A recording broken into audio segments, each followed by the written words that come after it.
দর্শকদের মাঝে যে পুরস্কার বিতরণের আয়োজন করা হয়েছে, এত মানে ওদের কলকাকুলিতে এত এত ভালো লাগছে আমাদের। আমরা তো এই বয়সটা পার হয়ে এসেছি, তো শিশুদের কাছে আসলে আমার মনে হয় যে আমরাও আমাদের মনটাও নিষ্পাপ হয়ে যায়।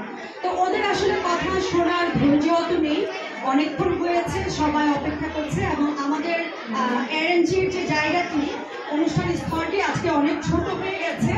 এই জন্য সবার কাছে ক্ষমা প্রার্থনা করছি, বিশেষ করে অভিভাবক, শিশু কিশোর এবং যারা আমাদের অতিথিবৃন্দ আছে সবার কাছে ক্ষমা প্রার্থনা করছি। আমরা আশা করছি আগামীতে আজকে যারা আমাদের সম্মানিত অতিথিবৃন্দ উপস্থিত আছেন মঞ্চে, তারা যদি আমাদের পাশে থাকেন, আগামীতে আমরা আরো বড় একটি হল নিয়ে এই আয়োজন করতে পারব। আপনাদের সহযোগিতা কামনা করছি। আমাদের আজকের এই অনুষ্ঠানে আমার অনেক প্রিয়জন একজন মানুষ আছেন, সবাই প্রিয়, তার মধ্যে বিশেষ করে হাবিবুল ইসলাম হাবিব ভাই, বিশিষ্ট চলচ্চিত্র পরিচালক এবং প্রযোজক, যিনি বাংলাদেশের 1980 দশক থেকে আমরা বিটিভিতে যে যুদ্ধের বা ভাষা আন্দোলনের যে আমরা নাটকগুলো দেখেছি, সেই সময় তো বিটিভি ছাড়া আর কোনো অপশন আমাদের কাছে ছিল না। এখন অনেক অপশন, বিশেষ করে আমরা কিন্তু টিভি চ্যানেলগুলোও দেখি না। আমরা মনে হয় যে পারি না, বাথরুমে বসে আমরা মোবাইল স্ক্রল করি, আমরা এতটা ধৈর্যহীন হয়ে গেছি। তো সেই সময় আমাদেরকে যারা সাধারণ দর্শকদেরকে, যারা আমি তখন শিশু ছিলাম, বিনোদন দিয়েছেন, বাংলাদেশের ইতিহাস ঐতিহ্য নিয়ে নির্মাণ করেছেন বিভিন্ন দেশাত্মবোধক নাটক এবং বিভিন্ন এই ধরনের যে চিত্র কর্মগুলো তিনি টেলিভিশনে প্রচার করেছেন, সেগুলো প্রযোজনা করেছেন, পরিচালনা করেছেন। তো হাবিব ভাইয়ের কাছে আমরা কৃতজ্ঞ যে তিনি একটা ইতিহাস রচনা করেছেন বলে সেই সময় 80 দশক থেকে আজকে 2025 সালে এসে আমরা সেটা উপভোগ করতে পারছি। আমাদের মাঝে অনেক দেশপ্রেমিক আছে, অনেক দেশপ্রেমিক আছে। আমরা বলি যে একদিকে মাদক পাচ্ছে, একদিকে ইনফিউজিং পাচ্ছে, একদিকে হানাহানি বাড়ছে, আরেকদিকে কিন্তু দেশপ্রেমিকের সংখ্যাও বাড়ছে। এখানে আমরা যারা আছি সবাই কোনো না কোনো জায়গায়, যে আমাদের দিদার ভাই আছেন, তিনি কিন্তু কোনো নির্বাচিত জনপ্রতিনিধি না, তিনি একটা রাজনৈতিক দল করেন, কিন্তু সবকিছুর মধ্যে তিনি কিন্তু জনগণের জন্য কাজ করেন।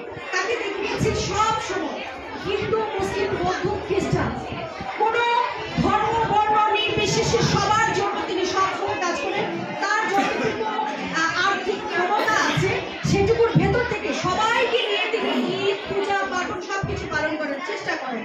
তার এলাকাবাসীর মাঝে গেলে দেখা যাবে যে দিদার ভাই আসলে কে, উনি কোনো নির্বাচিত কাউন্সিলর না। তা আমি মনে করি এই ধরনের মানুষ যারা আছেন তাদের আগামীতে কাউন্সিলর হয়ে আসা উচিত, তাদের আগামীতে এমপি হয়ে আসা উচিত, তাদের আগামীতে জনপ্রতিনিধি হয়ে আসা উচিত।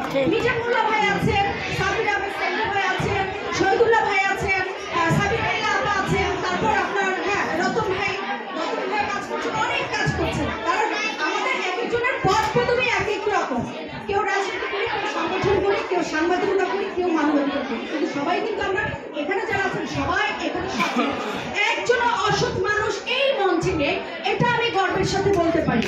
তো এই যে বিষয়টা, এতগুলো মানুষকে, এতগুলো সম্মানিত মানুষকে একসাথে করতে পারা আমাদের তোতা ভাই আমাদের জন্য আসলে অনেক বড় চ্যালেঞ্জ ছিল। এবং এতগুলো শিশু কিশোরকে মানে পুরস্কারের আওতায় আনতে পারা আমাদের জন্য অনেক বড় চ্যালেঞ্জের ছিল। আমি মনে করি যে আমি কিছুই করিনি, আমি কিছুই না, তোতা ভাই একেবারে মানে এটাকে কি বলে যে অনলি ওয়ান, একজন মানে মেশিন ম্যান আমি তাকে বলবো। তিনি আর্মি ম্যান, মেশিন ম্যান যা আছে, আমি তো সবসময় তাকে বলি। আমরা সহকর্মী দেখা গেছে যে কাজের মানে পরিবারের বাইরে আমরা কাজ করি একসাথে, তো এটা হচ্ছে আমাদের আরেকটা পরিবার, আমরা যারা একসাথে কাজ করি। তোতা ভাইকে অনেক অনেক কৃতজ্ঞতা জানাই।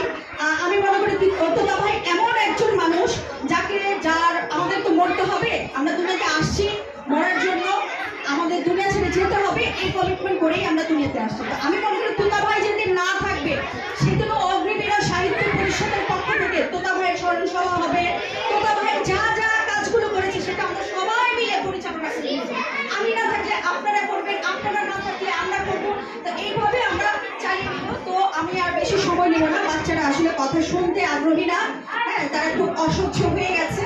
আমি মনে করি যে পুরস্কার বিতরণ এবং আমাদের সম্মানিত অতিথিরা যারা আছে তারা বক্তব্য দিলে এখন সবচেয়ে সুন্দর হয়। সবাইকে কৃতজ্ঞতা প্রকাশ করছি অন্তরের অন্তঃস্থল থেকে। আসসালামু আলাইকুম।